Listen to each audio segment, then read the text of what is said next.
All right, so it looks like something is happening.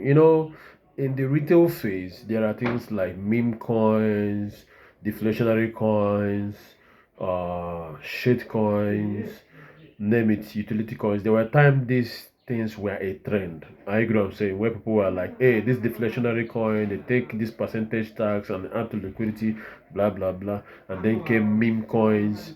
You get what I'm saying? And then GameFi and I don't know if you get what I'm saying. Uh-huh. So the current trend right now that is happening in the corporate space. It's not in the retail space. And that trend is crypto treasury. I will explain it. So, you know how Donald Trump said that they are going to have a strategic reserve for crypto, for Bitcoin? Okay, that's what is going on. You see Michael Saylor buying up Bitcoin, using debt to buy Bitcoin. You see BlackRock through their iShare ETF, iShare Bitcoin ETF, use sell Bitcoin ETF, which is one ETF for one Bitcoin. So if you don't want direct exposure to monitoring or managing your Bitcoin wallet and handling it, BlackRock will add as your custodian. And when you buy the ETF, it's more like a certificate, but BlackRock is basically becoming the treasury. I get what I'm saying.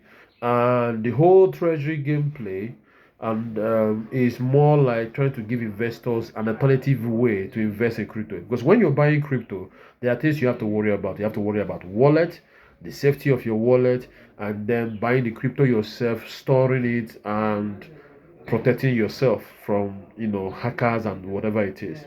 Now, if you don't want that burden, you can transfer the burden to someone else, a third party who will now give you like a share certificate showing that you have this amount of Bitcoin with them, or you invested this amount with them and still reap the same benefit of crypto. Now, there are many people that are doing it. The most popular ones are the ones doing it with Bitcoin, which is through ETF or through debt. Okay, that is Michael Saylor is using debt, BlackRock is using ETF mode. Okay, then you have other companies that are buying up. Is it Sharp Gaming that is buying up Ethereum and adding it to their portfolio to add as an Ethereum treasury? Okay, and you see a company using Litecoin, which is why Litecoin is back in the top 20. So why are they doing this? Why are they buying all these things? Because they want to use it in their portfolio. I don't know if you guys heard the news that Tesla, despite having low sales, but due to the performance of Bitcoin, they were able to be in the positive. I don't know if you get what I'm saying. So having such an asset that can appreciate is now a plus. Okay, and now investors are now looking like, maybe having buying into the shares of companies that have crypto treasuries will help them in terms in situations whereby the company doesn't do well, but the underlying asset in their portfolio does well. Okay, because back in the days when oil was booming, okay, there are companies that just what's it called, drill oil and stock it in reserves, and the valuation of the companies were valued based on how much reserve they have. I don't know if you get what I'm saying. So now apply that to crypto.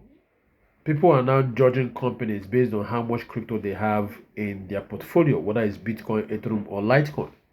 And based off of that, they are now making what I call a capital gains play.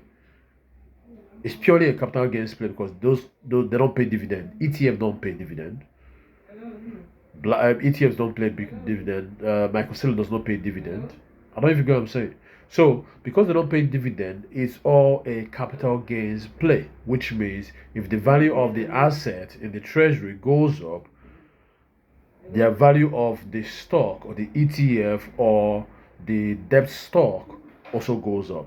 And that is the play they are playing, the gameplay they are playing. The only difference is this is more centralized, okay? But I'll do that in a separate video to talk about the issues of auditing and knowing how much really those companies actually have in their portfolio. Because sometimes companies investors want to sell. So how do you actually know what these companies hold? Which is why uh, some people are against revealing their wallets. But that's a topic of another day, because I want to talk about a decentralized treasury system that people can buy in. But I have to make you understand what is the problems with investing with the likes of ETFs, BlackRock ETFs, okay, and also debt structure of microcellular strategy B. Okay. All right, guys, that's it for this video. Thank you guys for watching. Till I see you guys next time. Take care and bye for now.